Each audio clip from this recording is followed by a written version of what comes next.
एक साल में भाजपा को मिला 256.25 करोड़ रुपए का चुनावी चंदा। दूसरे नंबर पर केसीआर की पार्टी।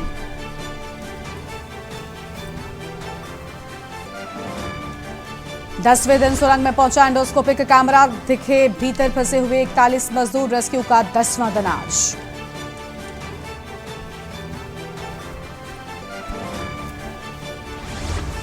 टू प्लस टू वार्ता, भारत ऑस्ट्रेलिया के बीच बैठक। चीन को बताया खतरा, कहा चुनौतियों से मिलकर निपटेंगे।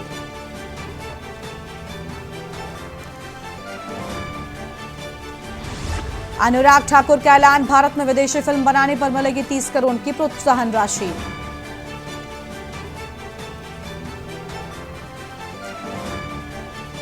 हवा अब भी बेहद खराब, दिल्ली एनसीआर के अधिकतर शहरों में एक्यूआई 300 पार। अभी राहत मिलने की उम्मीद नहीं।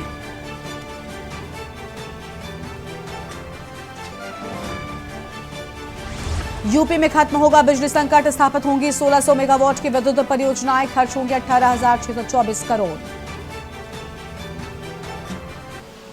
आप देख रहे हैं के न्यूज, खबरों का सारथी। नमस्कार, लाइव न्यूज में आप सभी का स्वागत है। मैं हूं आपके साथ गरिमा वाजपेयी। अहम खबर से करते हैं बुलेटिन की शुरुआत। मुख्यमंत्री योगी आदित्यनाथ का आज राजस्थान का दौरा है। चुनावी जनसभा को सीएम योगी करेंगे संबोधित। 4 जनसभाओं को संबोधित करेंगे मुख्यमंत्री योगी आदित्यनाथ। डूंगरपुर, चित्तौड़गढ़ में होगी मुख्यमंत्री की जनसभा। भीलवाड़ा और उदयपुर में जनसभा करेंगे मुख्यमंत्री योगी आदित्यनाथ। ये बड़ी जानकारी आपको हम बता दें। राजस्थान के दौरे पर मुख्यमंत्री डूंगरपुर, चित्तौड़गढ़ में जनसभा को संबोधित करने के लिए पहुंचेंगे। भीलवाड़ा और उदयपुर में जनसभा को करेंगे संबोधित। तो ये बड़ी जानकारी आपको बता दें। जनसभा को संबोधित करने के लिए पहुंचेंगे मुख्यमंत्री योगी आदित्यनाथ। आज राजस्थान के दौरे पर है मुख्यमंत्री।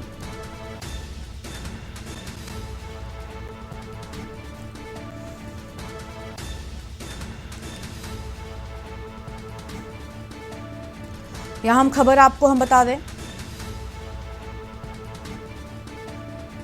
भीलवाड़ा और उदयपुर में जनसभा को करेंगे संबोधित। सीएम योगी आदित्यनाथ का राजस्थान का दौरा है आज। तो राजस्थान के दौरे पर सीएम योगी आदित्यनाथ, ये बड़ी जानकारी आपको हम बता रहे हैं इस वक्त की अहम खबर।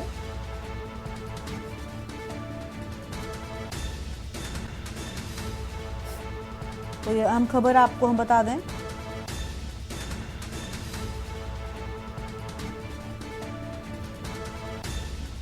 जहां सीएम योगी आदित्यनाथ राजस्थान के दौरे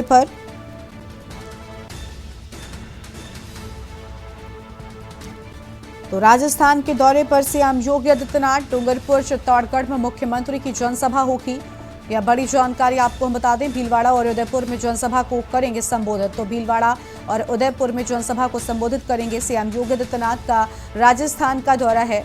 तो राजस्थान के दौरे पर सीएम योगी आदित्यनाथ 4 जनसभाओं को संबोधित करेंगे मुख्यमंत्री योगी।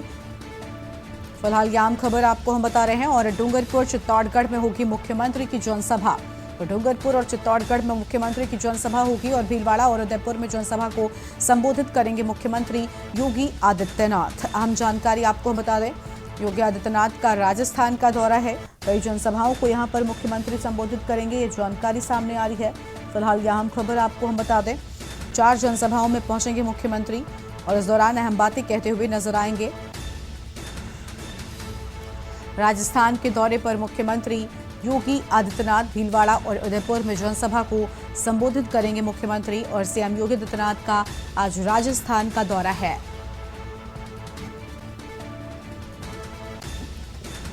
और इसी खबर पर अधिक बातचीत के लिए हमारे साथ हमारे संवाददाता लखनऊ से पवन तिवारी जुड़ चुके हैं। पवन, मुख्यमंत्री राजस्थान के दौरे पर जा रहे हैं, बताया जा रहा है यहाँ पर कई जनसभाओं को भी संबोधित करने वाले हैं।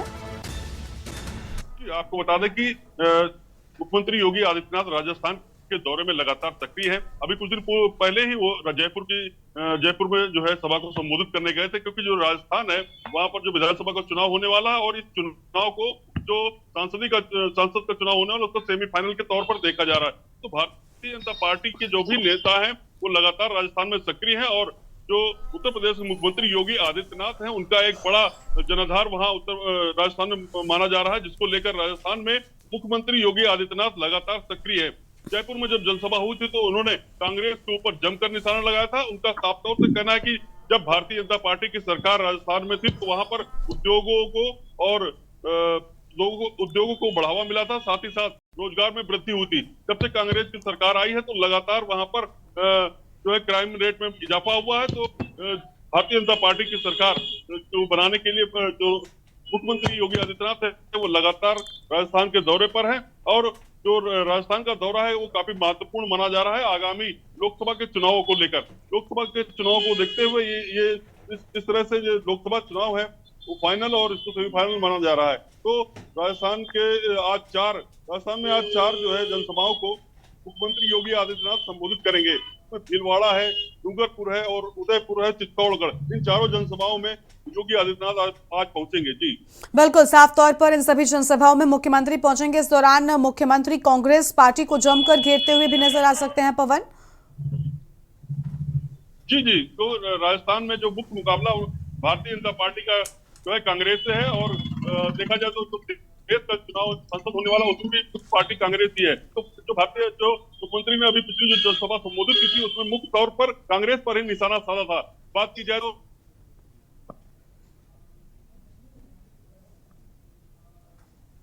तौर से कांग्रेस की सरकार जो पहले होती थी उनका साफ तौर से कहना था कि जो भी फंड आएगा उसमें सबसे पहले मुस्लिमों का हक होगा। लेकिन वहीं मुख्यमंत्री योगी आदित्यनाथ ने बताया कि जो भी फंड आएगा उसमें सबसे पहले किसानों का, गरीबों का, नौजवानों का हक होगा, उसके बाद अन्य लोगों को हक दिया जाएगा। तो वहीं कश्मीर समस्या को लेकर भी मुख्यमंत्री योगी आदित्यनाथ ने बताया कि कितने लंबे समय से जब कांग्रेस की सरकार थी तो कश्मीर की समस्या ज्यों की त्यों बनी हुई थी, और मोदी सरकार ने जो है धारा 370 वहां पर लागू करके जो वहां का अमन चैन को बरकरार किया है। तो बात की जाए तो मुख्यमंत्री योगी आदित्यनाथ कोई भी मौका कांग्रेस पर निशाना साधने का नहीं छोड़ रहे हैं। वो चाहे कश्मीर समस्या की बात रही हो या जो है उद्योग धंधों को लगाने की बात रही हो, तो सभी पर जो है कांग्रेस को निशाना साधा है। जी बिल्कुल, शुक्रिया आपका पवन हमारे साथ जुड़ने के लिए और अहम जानकारी हमारे दर्शकों के साथ में साझा करने के लिए। तो यह अहम खबर आपको बता दें, जहां पर मुख्यमंत्री योगी आदित्यनाथ राजस्थान के दौरे पर भीलवाड़ा और उदयपुर में जनसभा को संबोधित करेंगे। मुख्यमंत्री योगी आदित्यनाथ, यह अहम खबर आपको बता रहे हैं, भीलवाड़ा और उदयपुर में जनसभा को संबोधित करने के लिए मुख्यमंत्री पहुंचेंगे। राजस्थान का आज मुख्यमंत्री का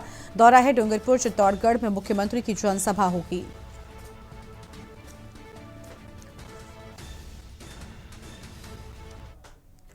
और अगली बड़ी खबर आपको हम लखनऊ से बताते हैं, जहां पर विधानसभा का शीतकालीन सत्र 28 नवंबर से शुरू हो जाएगा। सबसे बड़ा अनुपूरक बजट लाने की तैयारी में योगी सरकार नजर आ रही है। 42,000 करोड़ का हो सकता है अनुपूरक बजट, तो 42,000 करोड़ का अनुपूरक बजट हो सकता है और तुलना में 8500 करोड़ ज्यादा अनुपूरक बजट।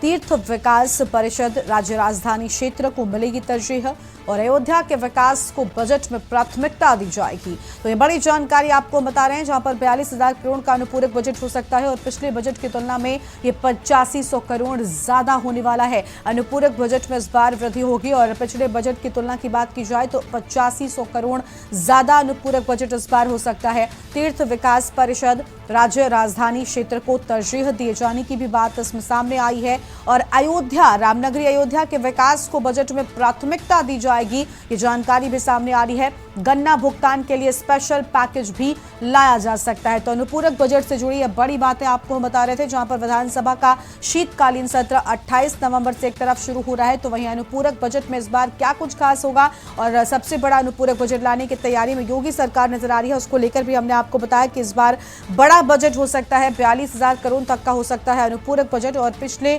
बजट की तुलना की बात करें तो 8500 करोड़ ज्यादा अनुपूरक बजट इस बार आ सकता है। सबसे बड़ा बजट लाने की तैयारी में है सरकार और पिछले बजट की तुलना में 8500 करोड़ ज्यादा का ये बजट होगा और तीर्थ विकास परिषद राज्य राजधानी क्षेत्र को तरजीह मिलेगी। अरमान आसिफ हमारे साथ, हमारे संवाददाता जुड़ चुके हैं। अरमान, देखिए, अनुपूरक बजट को पिछले बजट की तुलना से बात करें तो 8500 करोड़ से ज्यादा तक का ये हो सकता है और दूसरी बात ये कि अयोध्या के विकास को सबसे ज्यादा तरजीह यहाँ पर मिलने वाली है। बताया जा रहा है कि उसको लेकर बहुत कुछ इस अनुपूरक बजट में हो सकता है। जी गरिमा, बिल्कुल। देखिए, आपको बता दें कि 28 नवंबर से जो शीतकाल का सेशन है वो शुरू होने वाला है। वहीं इस सेशन में पूरा जैसे पिछले बारे में 8500 करोड़ का वो बजट था, अब उसको बढ़ाकर सीधे 42,000 करोड़ किया गया है। वहीं इसमें कई ऐसे अहम जो परियोजना है उनको अर्जी मिल सकती है। वहीं आपको बता दें कि इसमें अयोध्या के राम मंदिर का भी जिक्र किया गया है और जो तीर्थ विकास का कार्य होता है उन पे उनको उनको बजट मिल सकता है, और राज्य राजधानी जो उसको लेकर अच्छी बजट मिल सकता है। तो विकास को लेकर कहीं ना कहीं ये जो बजट है वो अहम रोल प्ले करेगा। वहीं अगर आप बात करें विपक्ष की, तो इससे पहले विपक्ष के नेताओं के साथ भी बैठक होगी। वहीं बता दें कि सतीश महाना की अध्यक्षता में उससे पहले एक विपक्ष के नेताओं के साथ बैठक बुलाई जाएगी, जिसके बाद ये शीतकालीन सत्र शुरू होगा। वहीं आपको बता दें कि विपक्ष भी जो सत्र है, पिछला जो सत्र था वो काफी हंगामे भरा हुआ था। इस बार भी पूरी आशंका यही लगाई जा रही है कि जो ये सत्र होगा वो काफी हंगामे भरा होगा। विपक्ष अपनी पूरी तैयारी के साथ आएगा और तमाम ऐसे मुद्दे हैं जिनसे विपक्ष जो सरकार को वो घेरता नजर आ सकता है। गरिमा, बिल्कुल साफ तौर पर देखिए, तमाम ऐसे मुद्दे हैं जहां पर इस सत्र के दौरान विपक्ष सरकार को घेर सकता है, लेकिन बड़े बजट को लाकर क्या लगता है, क्या मैसेज देने की कोशिश सरकार की ओर से है? क्योंकि अगर बजट बढ़ाया जाता है 8500 करोड़ तक इसके बढ़ाए जाने की उम्मीद है, यानी बहुत बड़ा बजट ये हो सकता है। ऐसे में इसका असर भी पड़ सकता है सरकार के पक्ष में। जी बिल्कुल, बेशक सरकार अपनी कहीं ना कहीं पूरी तैयारी में लगी हुई है, क्योंकि लोकसभा चुनाव भी बिल्कुल सर पर है। वहीं आपको बता दें कि जो ये बजट है इस बार 85,000 करोड़ का, माफ कीजिएगा 42,000 करोड़ का बजट लेके आई है। तो ये कहीं ना कहीं ये जो परियोजनाएं हैं वो उत्तर प्रदेश के लिए एक बड़ा तोहफा हो सकती है। कई ऐसे वो जो पिछले क्षेत्र है, जो पिछले जो जिले आते हैं, उनको कहीं ना कहीं तरजीह भी दी जाएगी, उनको बढ़ावा दिया जाएगा। और तमाम ऐसे जो परियोजनाएं हैं जो जैसे जो गन्ना जो भुगतान है उसको लेकर उस पर चर्चा की जा सकती है, और जो राम मंदिर है उस पे उसके लिए कुछ बजट दिया जा सकता है। और जो बेरोजगार युवा है उनके लिए इसमें बजट में एक अहम हिस्सा भी रहेगा कि किस हिसाब से जो इस बजट के जो जरिए तमाम जो बेरोजगार जो युवा है उनको उन तक मदद पहुंचाई जाए। और जिस तरीके से ये 42,000 करोड़ का बजट है वो कहीं ना कहीं एक जो भाजपा सरकार है उसके लिए एक अच्छा संकेत लेके आएगा आने वाले लोकसभा चुनाव में। वहीं आपको बता दें जो विपक्ष का भी जो 28 नवंबर से सत्र शुरू हो रहा है, विपक्ष का साफ तौर पे ये कहना है कि जो पिछले सत्र में भी जो बजट आया था उसमें कुछ ऐसा खास सरकार नहीं कर पाई थी, तो 42,000 करोड़ का सरकार क्या ही करेगी। गरिमा, बिल्कुल साफ तौर पर देखिए, विपक्ष अलग अलग मुद्दों को लेकर सरकार को एक तरफ घेर रहा है, तो वही दूसरी ओर सरकार भी बड़ा बजट लाकर जनता को मनाने की तैयारी कर रही है। शुक्र आपका अरमान हमारे साथ जुड़ने के लिए और अहम जानकारी दर्शकों के साथ में साझा करने के लिए। तो देखिए, बजट में इस बार बढ़ोतरी हो सकती है, पिछले बजट की तुलना में 8500 करोड़ ज्यादा का अनुपूरक बजट हो सकता है। और साथ ही इस बजट में तीर्थ विकास परिषद, राज्य राजधानी क्षेत्र को तरजीह मिलेगी और अयोध्या के विकास को सबसे ज्यादा प्राथमिकता बजट में दिए जाने की बात भी सामने आ सकती है। तो बड़ी जानकारी आपको बता दें, जहां पर गन्ना भुगतान के लिए स्पेशल पैकेज भी बजट में लाया जा सकता है। तो गन्ना भुगतान को लेकर भी स्पेशल पैकेज बजट में हो सकता है। लखनऊ से बड़ी खबर, विधानसभा का शीतकालीन सत्र 28 नवंबर से शुरू हो जाएगा। लखनऊ से अहम जानकारी और सबसे बड़ा अनुपूरक बजट लाने की तैयारी में योगी सरकार नजर आ रही है। पिछले बजट से 8500 करोड़ ज्यादा का ये बजट हो सकता है। 42,000 करोड़ तक का इस बजट के होने की बात सामने आ रही है। यह अहम खबर आपको हम बता दें। और इस बजट में इस बार काफी कुछ खास होने वाला है, चाहे वो अयोध्या के विकास को प्राथमिकता दिए जाने की बात हो या फिर गन्ना किसानों के लिए स्पेशल पैकेज दिए जाने की बात हो। ये सारी चीजें इस बार के बजट में खास हो सकती हैं। तो यह हम जानकारी आपको हम बता रहे थे, जहां पर सबसे बड़ा बजट लाने की तैयारी तेज कर दी गई है। और आपको बता दें कि कई कुछ अहम चीजें इस बार बजट में मिल सकती हैं। हमने बात की कि किस तरीके से ये जो बजट आएगा वो बेहद खास होगा। आगे बढ़ेंगे खबरों की ओर। दिल्ली से बड़ी जानकारी आपको हम बता दें, जहां पर 2 दिनों के मुकाबले दिल्ली की हवा आज और ज्यादा खराब हो गई है। दिल्ली का एयर क्वालिटी इंडेक्स बहुत खराब की कैटेगरी में पहुंच चुका है। दिल्ली का AQI 364 और नोएडा का AQI 326 है। वहीं गुरुग्राम की बात करें तो 201 पाया गया है। दिल्ली का एयर क्वालिटी इंडेक्स बेहद खराब कैटेगरी में नजर आ रहा है। राहत मिलने की उम्मीद अब तक नजर नहीं आती है। एयर क्वालिटी इंडेक्स की बात करें तो दिल्ली का ये 364 है और वहीं गुरुग्राम की बात करें तो 201 एयर क्वालिटी इंडेक्स पहुंच चुका है। और दिल्ली से ये बड़ी जानकारी आपको हम बता दें, 2 दिनों के मुकाबले दिल्ली की हवा और ज्यादा खराब हो चुकी है। दिल्ली का एयर क्वालिटी इंडेक्स बहुत खराब कैटेगरी में पहुंच चुका है। दिल्ली का एयर क्वालिटी इंडेक्स बेहद खराब श्रेणी में आ चुका है और AQI 364 है दिल्ली का, जबकि नोएडा की बात करें तो 326 तक पहुंच गया है। गुरुग्राम में एयर क्वालिटी इंडेक्स 201 पाया गया है।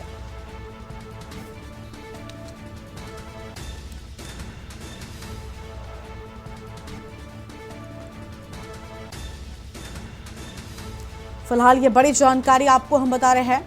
दिल्ली का AQI 364 और नोएडा का AQI 326 हो चुका है और गुरुग्राम का AQI 201 पाया गया है। दिल्ली से बड़ी जानकारी, 2 दिनों के मुकाबले दिल्ली की हवा और ज्यादा खराब हो चुकी है। दिल्ली का एयर क्वालिटी इंडेक्स बेहद खराब कैटेगरी में पहुंच चुका है।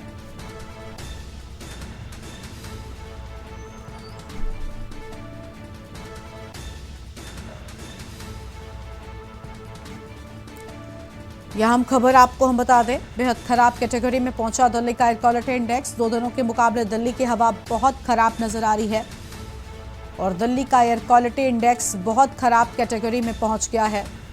यह हम खबर आपको हम बता रहे हैं और दिल्ली का AQI 364 और नोएडा का AQI 326 तक पहुंच गया है। वहीं गुरुग्राम की बात करें तो AQI 201 पाया गया है। और हमारे साथ इसी खबर पर बातचीत के लिए हमारे संवाददाता दिल्ली से जुड़ चुके हैं प्रवेश शर्मा। प्रवेश का रुख कर लेते हैं। प्रवेश, दिल्ली की स्थिति दिन प्रतिदिन खराब होती जा रही है। खुली हवा में सांस लेना दिल्ली के लिए अब हानिकारक नजर आता है क्योंकि दिल्ली की आबोहवा जहरीली हो गई है। बिल्कुल, आपने बिल्कुल सही कहा, क्योंकि मैं आपको बता दूं दिल्ली का प्रदूषण अब दिल्ली वासियों के लिए एक तरीके से एक अभिशाप बन गया है। और मैं आपको बता दूं कि दिल्ली के एम्स अस्पताल के जो पूर्व निदेशक हैं डॉक्टर गुलेरिया, उन्होंने साफ तौर पर अभी एक सर्वे कराया था, उनकी एक रिपोर्ट आई है। उन्होंने साफ तौर पर कहा है कि दिल्ली में जो है दिल के रोगी के मरीज, अस्थमा के मरीज और फेफड़ों से संबंधित जो रोग होते हैं उससे संबंधित लोगों की संख्या में इजाफा होने लगा है। और कहीं ना कहीं मैं आपको बता दूं कि जिस तरीके से ये प्रदूषण दिल्ली में लगातार बढ़ता हुआ नजर आ रहा है, आज की बात करें, आज भी AQI 3 के पार है, बहुत खतरनाक स्थिति है। 350 से ऊपर का AQI चल रहा है। और मैं आपको बता दूं कि दिल्ली में जो ये जहरीली हवाएं कहीं ना कहीं बच्चों से लेकर बुजुर्गों तक सबके लिए हानिकारक है। और सबसे बड़ी हैरान करने वाली बात जो है, मैं इसको लेकर बार बार आपको चेता भी रहा हूँ कि सरकार सिर्फ और सिर्फ कागजी रूप में जो है दिल्ली में काम कर रही है। किसी भी प्रकार से कोई सख्ती की बात करें, दिशा निर्देश की बात करें, उस पर कोई अमल होता हुआ नहीं दिखाई दे रहा। दिल्ली में लगातार BS3 BS4 की गाड़ियां आज भी दौड़ रही है। अभी एक सर्वे हुआ था जिसमें इस बात का खुलासा हुआ है कि दिल्ली में जो कारें हैं BS3 और BS4 इंजन की, वो खूब दौड़ रही है, जिसको लेकर दिल्ली सरकार, दिल्ली पुलिस की बात करें, अन्य एजेंसियों पर भी सवालिया निशान खड़े होते हैं। बिल्कुल, साफ तौर पर देखिए दिल्ली के हालात बेहद खराब हो चुके हैं और अभी तक राहत नहीं मिल पाई है। दिल्ली में जिस तरीके से AQI गिर रहा है, क्या लग रहा है, क्योंकि इसके पहले ये AQI बहुत ज्यादा स्तर पर पहुंच गया था, 1000 तक का, कई जगहों पर 900 से 1000 तक भी AQI दर्ज किया जाता था, लेकिन फिलहाल 3 से 400 के बीच में ही है। तो ऐसे में ये भी बहुत खराब की स्थिति में आता है, लेकिन कहीं ना कहीं पहले से कमी जरूर देखी जा रही है। प्रवेश जी बिल्कुल, देखिए मैं आपको बता दूं जो AQI की संख्या ठीक मानी जाती है वो 50 मानी जाती है और ये 350 से ऊपर है, यानी कि स्थिति बेहद खराब है। और मैं आपको बता दूं अब से कुछ देर में जो है सुप्रीम कोर्ट दिल्ली के प्रदूषण को लेकर सुनवाई करने जा रहा है। और मैं आपको बता दूं दिल्ली सरकार ने कई तरीके के प्रतिबंध जरूर लगाए थे, लेकिन वो हटा भी दिए। ग्रैब 4 की जो बात की गई थी उनको लागू किया था, जिसके बाद आज दिल्ली में स्कूल भी खोल दिए गए हैं और कई तरीके की पाबंदियां भी हटा दी गई है। लेकिन दिल्ली की हवा की बात करें तो वो कहीं ना कहीं बेहद खराब स्थिति में, चिंताजनक स्थिति में, कई बार इस बात पर चर्चा हो चुकी है। लेकिन बात करें सरकार की, एजेंसी की, पूरी तरीके से फेल दिखाई दे रहे हैं। और मैं आपको बता दूं कि आप खबरें खुलकर ये भी आ रही है कि पंजाब और हरियाणा से पराली जलने की जो खुशबू है वो दिल्ली तक पहुंचने वाली है, धुआं आने वाला है और उसके बाद दिल्ली के जो प्रदूषण का स्तर है वो और भी ज्यादा बेहद खराब हो सकता है। बिल्कुल, बेहद खराब स्तर पर ये चीजें पहुंच चुकी हैं। और देखिए जब सुनवाई की बात आप बता रहे हैं प्रवेश, तो ऐसे में क्या उम्मीद है कि क्या जब अभी भी हालात नहीं सुधरे तो सुप्रीम कोर्ट कुछ नियम कानूनों को क्या बढ़ा सकता है? क्योंकि जब बहुत खराब स्थिति आई थी, AQI 1000 तक था, तो कुछ नियम बनाए गए थे, क्या उनको अभी फिलहाल आगे के लिए भी बढ़ाया जा सकता है? जी बिल्कुल, देखिए मैं आपको बता दूं कि दिल्ली सरकार ने ऑर्डिनल लाने की बात की थी, इसके अलावा कई प्रकार के काम थे, लेकिन उसको लेकर सुप्रीम कोर्ट में चर्चा होनी चाहिए और सुप्रीम कोर्ट ने उस पर रोक भी लगा दी थी। लेकिन मैं आपको बता दूं कि सुप्रीम कोर्ट में सुनवाई पहले भी हो चुकी है और बार बार सुप्रीम कोर्ट का कहना यह है कि दिल्ली को ताजी हवा, दिल्ली वासियों का अपना हक है और वो उनको मिलनी चाहिए। और ये सरकार की नैतिकता भी बनती है कि दिल्ली वालों को जो है ताजी हवा देने का पूरा प्रबंध करे। लेकिन मैं आपको बता दूं, लगातार दिल्ली की जो हवा है वो बेहद जहरीली है, खतरनाक स्थिति में है। मैंने पहले ही बताया कि डॉक्टरों की रिपोर्ट के मुताबिक दिल के मरीज, सांस के मरीज, फेफड़ों से संबंधित के मरीजों की संख्या दिल्ली में बढ़ने लगी है। और कहीं ना कहीं एक रिपोर्ट में ये भी दावा हुआ है कि बच्चों का जो मानसिक स्तर है या बात करें जो थोड़ा सा दिमाग या पन होता है वो भी प्रदूषण के कारण बढ़ने लगता है। और इस तरीके की संख्या में अगर इजाफा होता है तो कहीं ना कहीं ये पूरी तरीके से दिल्ली वासियों के लिए अभिशाप ही बन गया है। बिल्कुल, साफ तौर पर दिल्ली वासियों के लिए एक अभिशाप की तरह नजर आ रहा है और दिल्ली वासी परेशान भी नजर आ रहे हैं क्योंकि AQI जिस तरीके से बढ़ा हुआ है ये बेहद चिंताजनक स्थिति जो है वो नजर आ रही है। ठीक है, बहुत शुक्रिया आपका प्रवेश हमारे साथ जुड़ने के लिए और अहम जानकारी हमारे दर्शकों के साथ में साझा करने के लिए। तो ये बड़ी खबर आपको बताते हैं जहां पर दिल्ली का एयर क्वालिटी इंडेक्स बेहद खराब स्थिति में पहुंच चुका है। दिल्ली से बड़ी जानकारी आपको बता दें, AQI बेहद खराब हो गया है जिसके चलते अब दिल्ली में खुली हवा में सांस लेना भी मुश्किल नजर आता है। हालांकि पूरे मामले को लेकर आज सुप्रीम कोर्ट सुनवाई करेगा और दिल्ली का AQI 364 तो वहीं नोएडा का AQI 326 पर है और गुरुग्राम की बात करें तो 201 पाया गया है गुरुग्राम का एयर क्वालिटी इंडेक्स।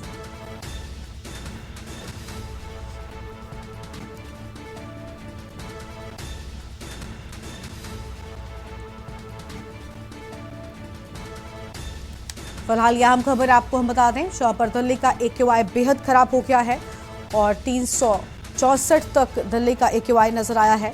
सामान्य की बात करें तो 50 तक ये रहता है, लेकिन 350 के ऊपर होना इसका बेहद खराब होना बताता है। आगे बढ़ते हैं खबरों की ओर। लखनऊ से अगली बड़ी जानकारी आपको बता दें, जहां पर छात्राओं को मतदाता बनाने के लिए अभियान चलेगा। भाजपा महिला मोर्चा चलाएगी मतदाता अभियान, बड़ी जानकारी आपको बता दें। और विश्वविद्यालय और महाविद्यालयों में शिविर लगेगा 25 और 26 नवंबर और 2 और 3 दिसंबर को यह अभियान चलाए जाने की बात सामने आई है। अहम खबर आपको हम बता रहे हैं, जहां पर यह अभियान चलाया जाएगा जिसको लेकर शिविर भी अलग अलग जगहों पर लगाए जाएंगे।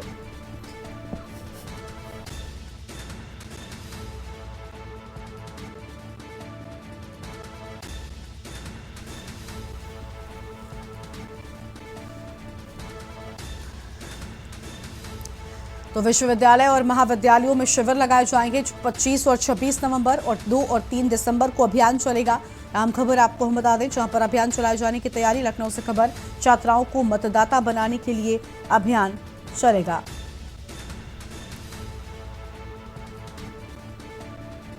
तो यहां विशेष अभियान की तैयारी है।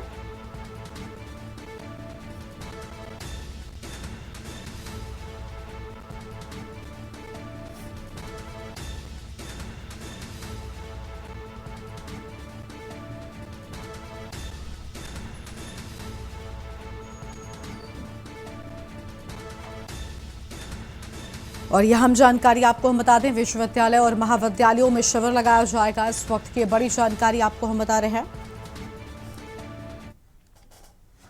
और अगली बड़ी खबर आपको हम बताते हैं प्रयागराज से, जहां पर इलाहाबाद हाईकोर्ट से जुड़ी बड़ी जानकारी। अतीक के बहनोई डॉक्टर अखलाक की जमानत पर आज सुनवाई होगी। उमेश पाल हत्याकांड में गिरफ्तार हुए थे डॉक्टर अखलाक, खुद को निर्दोष बताते हुए दाखिल की है जमानत की याचिका। और मेरठ निवासी डॉक्टर अखलाक अतीक अहमद का बहनोई है। उमेश पाल हत्याकांड में शूटर्स की मदद करने का अखलाक पर आरोप लगा है और अखलाक प्रयागराज के नैनी सेंट्रल जेल में बंद है। फिलहाल नैनी सेंट्रल जेल में बंद है, लेकिन जमानत की याचिका दाखिल की गई थी खुद को निर्दोष बताते हुए इनकी ओर से। और पूरे मामले में सुनवाई की बात सामने आई है। खुद को निर्दोष बताते हुए अखलाक ने जमानत याचिका दायर की थी। मेरठ निवासी अखलाक अतीक अहमद का बहनोई बताया जाता है। फिलहाल नैनी जेल में बंद है और उमेश हत्याकांड में शूटर्स की मदद करने के आरोप में से नैनी जेल में बंद किया गया है। डॉक्टर अखलाक प्रयागराज के नैनी सेंट्रल जेल में फिलहाल बंद है। और इलाहाबाद हाईकोर्ट से जुड़ी यह बड़ी जानकारी आपको हम प्रयागराज से बता रहे हैं। इस बीच अहम खबर सामने आई है, जहां अतीक के बहनोई डॉक्टर अखलाक की जमानत याचिका पर आज सुनवाई होगी। फिलहाल नैनी जेल में बंद अखलाक अतीक का बहनोई है। उमेश पाल हत्याकांड में शूटर्स की मदद की थी, जिसके चलते गिरफ्तारी हुई थी और अब खुद को निर्दोष बताते हुए जमानत अर्जी दायर की थी, जिस पर आज सुनवाई की बात सामने आई है। आम खबर आपको बता दें, खुद को निर्दोष बताते हुए दाखिल की है जमानत याचिका।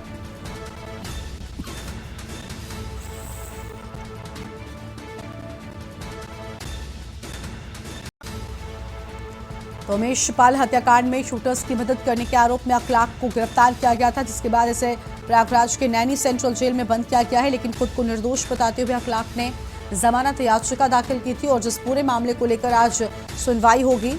अहम खबर आपको हम बता रहे हैं, अतीक के बहनोई डॉक्टर अखलाक की जमानत पर आज सुनवाई होगी।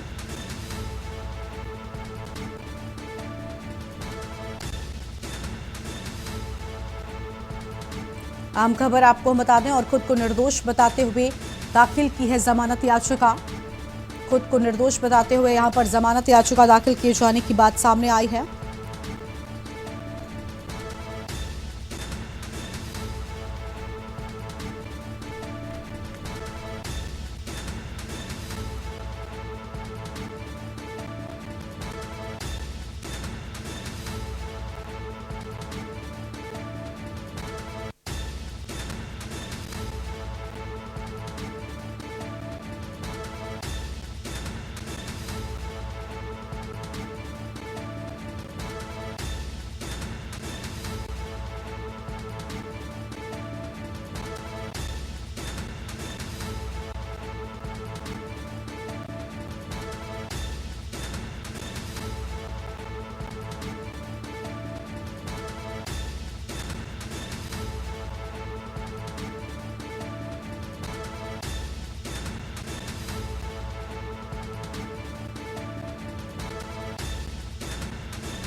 तो यह हम खबर आपको हम बता रहे थे, जहां पर आपको बता दें कि यह हम जानकारी सामने आई थी। और फिलहाल इस बुलेटिन में यहां पर रुकते हैं एक छोटे से ब्रेक के लिए।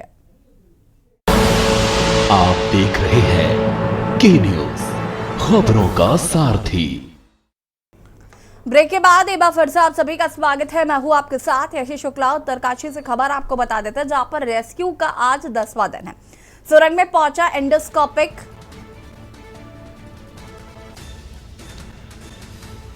कैमरा। सुरंग में फंसे हुए दिखे 41 मजदूर। टनल में फंसे मजदूरों की तस्वीरें सामने आई हैं। 9 दिन बाद मजदूरों को मिला है भरपेट भोजन। मजदूरों को 24 बोतल भरकर खिचड़ी भेजी गई है। 6 इंच चौड़ा पाइप के जरिए भेजा गया है भोजन। सोमवार देर शाम मजदूरों को भेजी गई खिचड़ी। पाइप में मजदूरों तक भेजा जाएगा भोजन, फल व अंडे।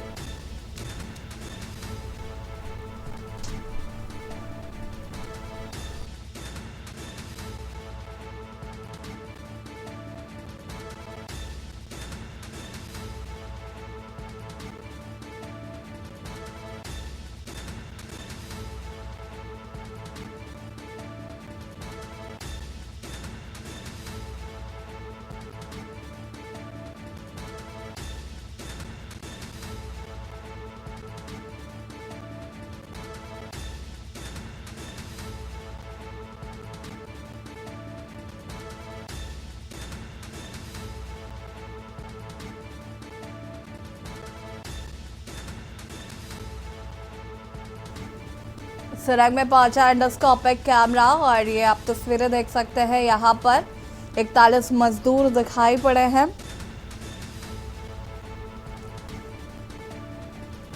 इकतालीस मजदूर दिखाई पड़े। तल में फंसे मजदूरों की तस्वीरें सामने आई हैं।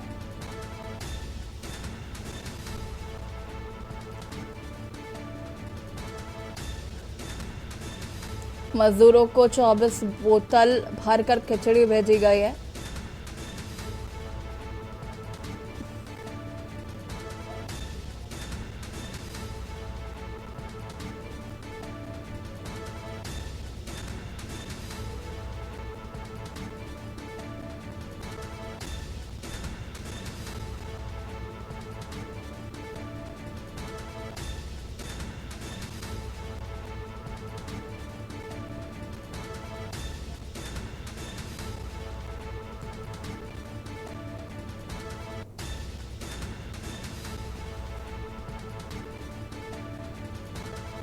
उत्तरकाशी रेस्क्यू का आज 10वां दिन। एंडोस्कोपिक कैमरा आपको बता दें कि अंदर पहुंचाया गया है। 41 मजदूरों की तस्वीरें आई सामने। आज मजदूरों को भरपेट खाना दिया गया है।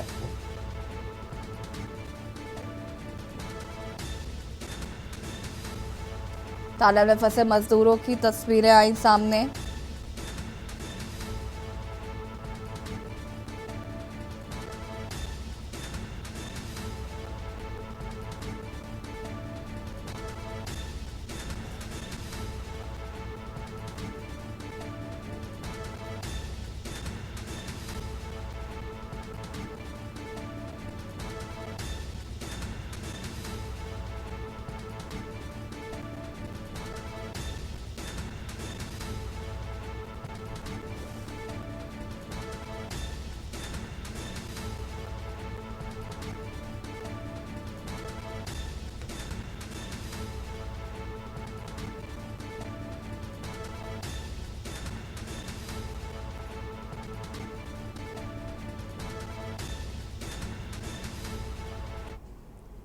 देहरादून से खबर जहां पर मुख्यमंत्री पुष्कर सिंह धामी ने एक्स पर लिखा, सिलक्यारा टनल में फंसे श्रमिकों की पहली तस्वीर। सभी श्रमिक भाई पूरी तरह से सुरक्षित हैं। सीएम धामी शीघ्र टनल से निकालने के लिए प्रयासरत।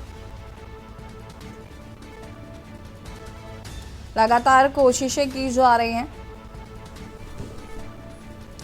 कि जल्द से जल्द मजदूरों को बाहर निकाला जाए।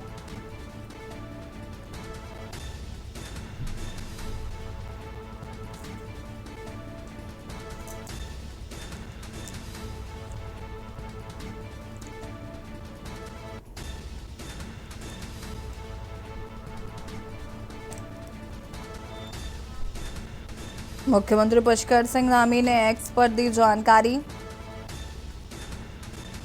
टनल में फंसे सभी मजदूर भाई सुरक्षित और जल्द से जल्द उन्हें निकालने के लिए प्रयासरत।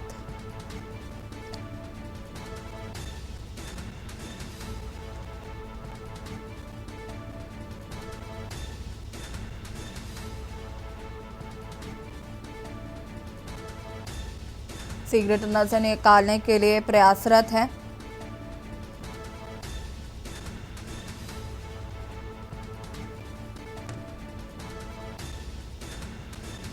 सिलक्यारा टनल में फंसे श्रमिकों की पहली तस्वीर मुख्यमंत्री पुष्कर सिंह धामी ने की साझा और लिखा कि सभी 41 मजदूर सुरक्षित।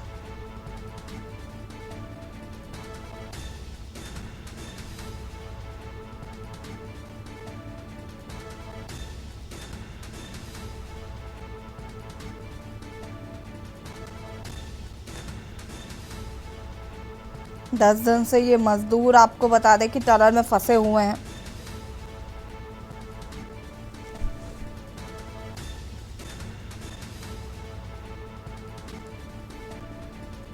मुख्यमंत्री पुष्कर सिंह धामी ने कहा कि इन्हें निकालने का जल्द से जल्द प्रयास किया जा रहा है।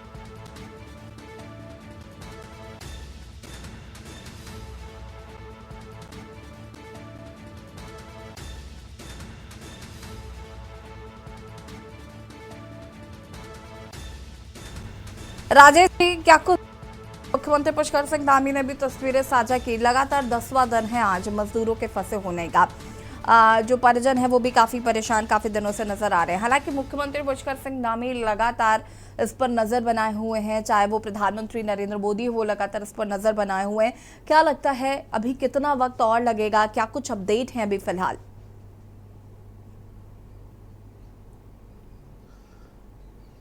बिल्कुल ऋषि, देखिए आज 9 दिन पूरे हो चुके हैं और 10वां दिन है जो है टनल में लगातार जो है जद्दोजहद जो है 41 जिंदगियों को बचाने की लगी हुई है। और देखिए सबसे बड़ी जो है राहत भरी जो खबर है वो यही है कि जो 41 जिंदगियां हैं वो सेफ़ हैं, क्योंकि आज जो है एंडोस्कोपी जो फ्लेक्सिबल कैमरा है वो एक पाइप नली के द्वारा वहाँ पहुँचाया गया है जहाँ पर उन लोगों से संपर्क हुआ है जिसमें साफ दिख रहा है कि जो श्रमिक हैं वो बिल्कुल सेफ हैं और जो है वो बातचीत करते हुए नज़र आ रहे हैं। और इसके साथ साथ देखिए बड़ी बात ये भी है कि कल जो 6 इंच का पाइप जो है टनल में डाला गया था, जो बिल्कुल टनल के आर पार यानी कि जो श्रमिक हैं उनके पास तक पहुंचाया गया, तो उनको सबसे पहले तो जो लिक्विड है वो उनको प्रोवाइड किया गया और जो खिचड़ी है, दाल है लिक्विड के तौर पे वो बोतलों में भर करके जो है उस पाइप नली के द्वारा जो है पाइप के द्वारा जो है उनके पास तक पहुंचा है। तो कहीं ना कहीं अब ये कहा जा सकता है कि जो जिंदगियां हैं वो कहीं ना कहीं उनको खाने पीने की जो है चीज़ें जो है मिल जाएंगी, हार्ड फूड्स मिल जाएगा और उनके सेहत में भी काफ़ी सुधार आएगा। देखिए अब इसके बाद बात बनती है कि उन लोगों को कैसा निकाला जाएगा। देखिए टनल जो है, टनल का जो फ्रंट का हिस्सा है, जहाँ से शुरू से प्रयास किया जा रहा था कि टनल में जो है पाइप डाल करके जो है उनको निकाला जाए, और टनल में जो मशीन है वो गड़बड़ा भी गई थी। उसके बाद जो है कई मशीनें जो हैं बाहर से भी मंगवाई गई हैं। और उसके साथ साथ देखिए कल जो प्लानिंग थी, परसों जो प्लानिंग थी वो यही निकल के आई थी। जो परिवहन मंत्री हैं, केंद्रीय परिवहन मंत्री नितिन गडकरी, उन्होंने भी अपनी प्रेस वार्ता में ये बताया था कि जो टनल के जो 5 हिस्से जो हैं उनको चिन्हित किया गया है। जो टनल का फ्रंट हिस्सा है, जहाँ पर लगातार प्रयास किया जा रहा था श्रमिकों को निकालने का, उसके साथ साथ देखिए टनल का जो ऊपरी छोर है उसको भी मार्क कर लिया गया है, और वहाँ तक जो है एक रोड बनाई जा रही है ताकि जो ड्रिलिंग मशीन है वो वहाँ तक पहुँची जाए। उसके साथ साथ जो दाएं और बाएं के जो छोर है उनको भी मार्क किया गया है, वहाँ पर भी खुदाई का काम शुरू किया जा रहा है। और सबसे महत्वपूर्ण, क्योंकि ये लगभग 450 किलोमीटर की टनल है, और 450 किलोमीटर की टनल में लगभग 400 किलोमीटर के लगभग जो है इस टनल को खोद दिया गया था। और यही काम करने के लिए जो 41 श्रमिक जो इस समय फंसे हुए हैं वो दीपावली की रात को वहां पर पहुंचे हुए थे। लेकिन लगभग 5:30 से 6 बजे के करीब जो है कि हादसा होता है, जिसमें टनल के लगभग एंट्रेंस से 250 मीटर के लगभग जो है एक टनल जो है धंस जाती है। और टनल से कोई एक्टिविटी जो है वो अभी तक नहीं दिख रही थी। लेकिन राहत भरी खबर यह है कि जो आज कैमरा भेजा गया है उसके द्वारा सभी जो श्रमिक हैं वो स्वस्थ बताए जा रहे हैं। इसको लेकर के भी मुख्यमंत्री ने अपना ट्वीट किया है, और साथ ही पूरी जानकारी जो है प्रधानमंत्री नरेंद्र मोदी ने उनसे दूरभाष के द्वारा जो है पूरी ली है। और तमाम तरीके के जो कयास हैं, चाहे वो देश के भूवैज्ञानिक हो, चाहे वो विदेश के भूवैज्ञानिक हो, सभी लोग जो है वहाँ पर इस समय युद्ध स्तर के तौर पे जो है वहाँ पर काम कर रहे हैं।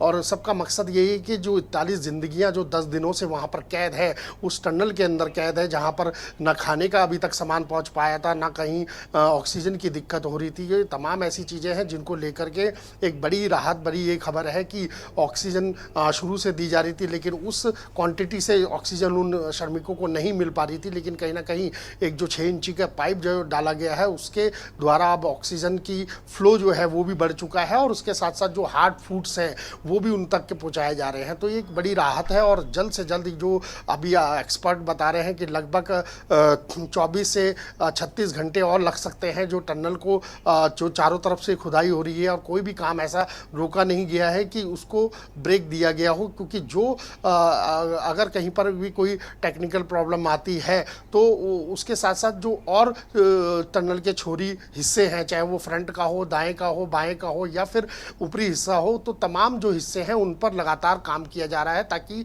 कहीं से भी जल्द से जल्द जो है उन श्रमिकों के पास जो है वो पहुंचा जाए।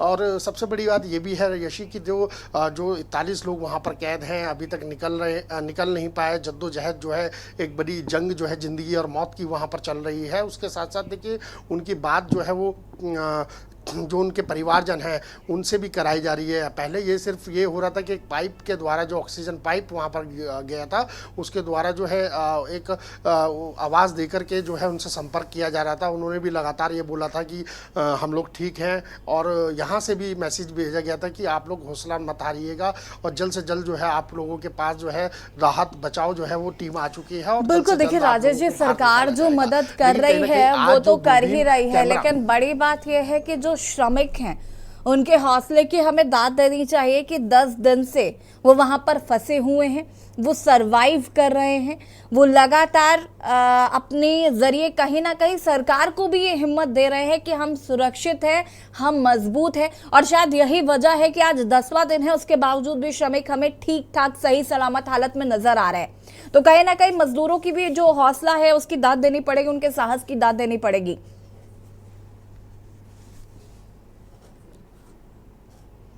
बिल्कुल निश्चित तौर पे यशी, क्योंकि 10 दिन बहुत होते हैं, और एक कहा जाए कि एक काल कोठरी में अगर किसी भी कैदी को भी बंद कर दिया जाता है तो उसका भी एक प्रोसीजर होता है, उसको कुछ समय के लिए निकाला जाता है। देखिए ये दुर्भाग्य है कि एक ये हादसा हुआ है, दीपावली से लेकर अब तक के जो है 10 दिन पूरे हो चुके हैं, और वो एक मौत का काल है जिसको कहा जा सकता है। क्योंकि वो टनल ऐसी है कि ना कोई आदमी बाहर निकल पा रहा है, ना कोई उसमें एंट्रेंस कर पा रहा है, और यही जद्दोजहद जो है लगातार जो रेस्क्यू टीमें हैं वो लगातार कर रही हैं। तमाम तमाम एक्सपर्ट वहाँ पर देश और विदेश के यहाँ पर पहुँचे हुए हैं। इसके साथ साथ जो कहीं ना कहीं जो NDRF है, SDRF है, ITBP के जो जवान हैं वो वहाँ पर पहुँचे हुए हैं। देखिए, अब सबसे बड़ी राहत तो ये है कि सभी लोग सुरक्षित हैं, और दूसरी बात ये है कि 6 इंच का पाइप वहाँ पर पहुँचा दिया गया है, जिसके द्वारा जो है खाने पीने की रसद जो है उनके तक पहुँचाई जा रही है। कल रात जैसे मैंने आपको बताया, जैसे कि एक जो दाल का पानी या खिचड़ी का पानी जो लिक्विड जो उनकी बॉडी को इस समय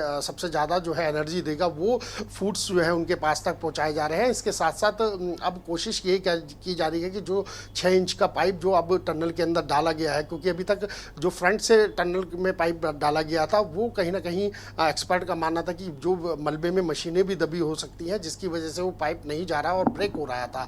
और यही वजह है कि देखिए, जहां पर 6 इंच का पाइप डाला गया है, अब संभवतः ये भी जताई जा रही है कि वहां पर एक और बड़ा पाइप डालने की कोशिश जो है वो एक्सपर्ट कर रहे हैं, ताकि जो है वहीं से उन लोगों को बाहर निकाला जाए। क्योंकि जहां पर ये इस समय 6 इंच का पाइप डला हुआ है, जहां से आज ये कैमरे से आप तस्वीरें हम अपने दर्शकों को दिखा रहे हैं, ये उसी पाइप के द्वारा है। और उसी में जो है एंडोस्कोपी जो फ्लेक्सिबल ये कैमरा कहा जाता है, और इसको डाला गया है, और इसी के द्वारा ये तमाम जो तस्वीरें निकल के आई हैं, उसके साथ साथ उन्हीं श्रमिकों से जो है लगातार बड़े लाउड स्पीकर से उनके पास तक आवाज़ पहुंचाई जा रही है, उनकी आवाज़ अपने पास तक पहुंचाई जा रही है। कहीं ना कहीं एक संपर्क जो है वो एक बड़ा बना है, और यही एक बहुत बड़ा राहत का विषय है, और एक कहीं ना कहीं एक उन श्रमिकों के लिए भी एक बड़ी राहत है, क्योंकि उन लोगों को भी एक उत्साह जो है कहा जाए कि उनको एक जो उम्मीद उनकी कम हो चुकी थी वो कहीं ना कहीं बढ़ती हुई नजर आ रही है। और यही वजह है कि तमाम,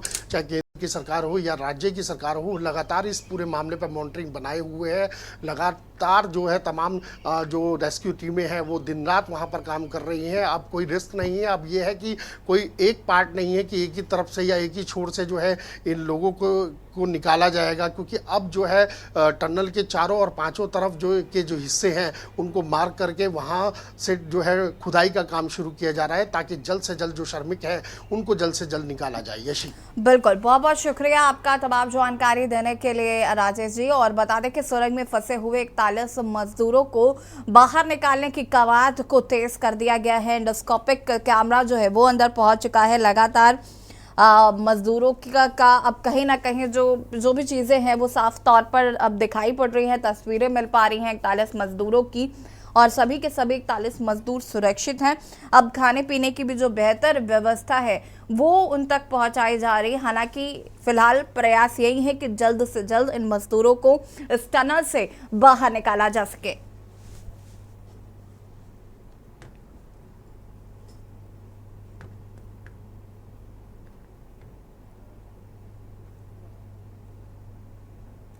देहरादून से खबर आपको बता देते हैं। पीएम मोदी ने फोन पर लिया रेस्क्यू का अपडेट। सीएम पुष्कर सिंह धामी ने एक्स पर लिखा, पीएम मोदी ने सिलक्यारा रेस्क्यू का अपडेट लिया है, श्रमिकों के राहत एवं बचाव कार्यों की जानकारी ली।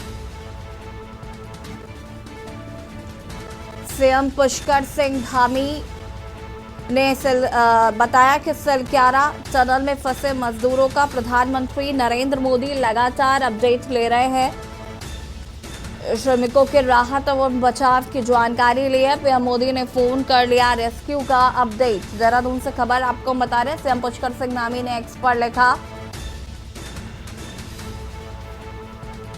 पीएम मोदी ने सिलक्यारा रेस्क्यू का लिया अपडेट, श्रमिकों के राहत एवं बचाव कार्यों की ली जानकारी। पीएम मोदी ने फोन कर लिया रेस्क्यू का अपडेट।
प्रधानमंत्री नरेंद्र मोदी ने लिया अपडेट, मुख्यमंत्री पुष्कर सिंह धामी ने जानकारी की साझा।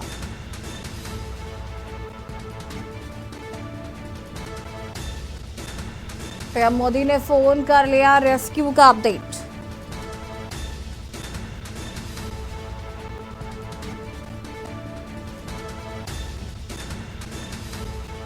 पीएम मोदी ने सिलक्यारा रेस्क्यू का अपडेट लिया।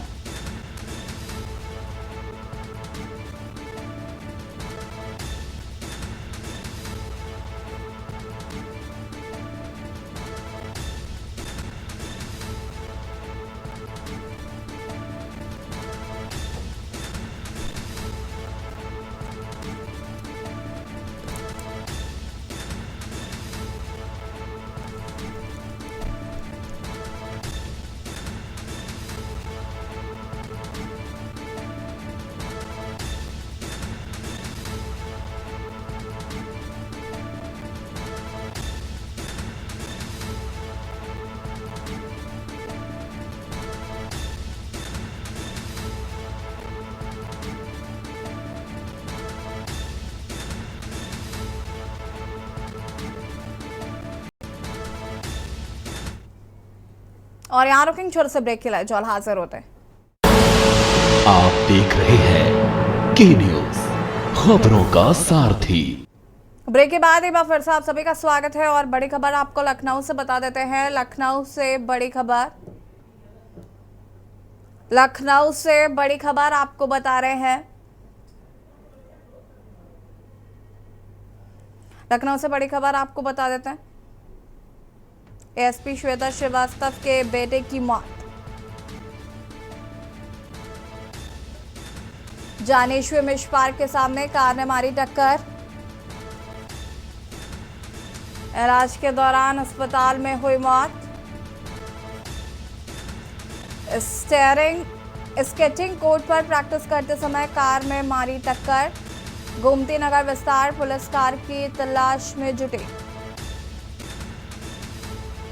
रमेश अपने कोच के साथ स्केटिंग प्रैक्टिस कर रहा था।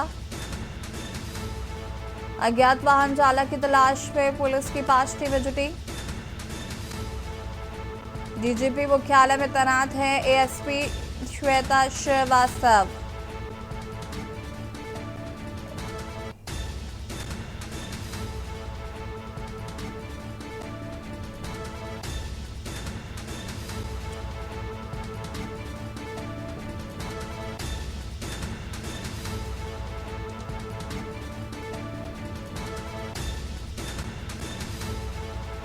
और इसी खबर पर ज्यादा जानकारी के लिए संवाददाता अरमान आसिफ हमारे साथ जुड़ चुके हैं। अरमान, क्या कुछ अपडेट है इस पूरी खबर को लेकर? दोस्तों बिल्कुल बता दें, आज ये सुबह 5 बजे का हादसा था जब एडिशनल एसपी श्वेता श्रीवास्तव के बेटे को किसी अज्ञात वाहन ने टक्कर मार दी थी, जिसके बाद उसकी मौत हो गई थी। हालांकि अभी फिलहाल पुलिस पूरी जांच में जुटी हुई है और उस वाहन को भी पूरी तलाशने की तलाश जारी है। और आपको बता दें, तमाम सीसीटीवी फुटेज भी खंगाले जा रहे हैं। फिलहाल जो एडिशनल एसपी श्वेता श्रीवास्तव हैं, उनके घर अभी डीजीपी भी पहुंचे हुए हैं और तमाम पुलिस महकमे के आला अधिकारी भी मौके पे मौजूद हैं। और ये आपको बता दें कि ये गोमती नगर विस्तार के पास ये हादसा हुआ था, जनेश्वर मिश्र पार्क के पास। बताया जा रहा है कि इनका 10 साल का बेटा था जो स्केटिंग करने वहां पे जाता था जिसमें जनेश्वर मिश्रा पार्क के बाहर किसी अज्ञात वाहन ने उसको टक्कर मारी थी, जिसके बाद उसकी मौके पर मौत हो गई।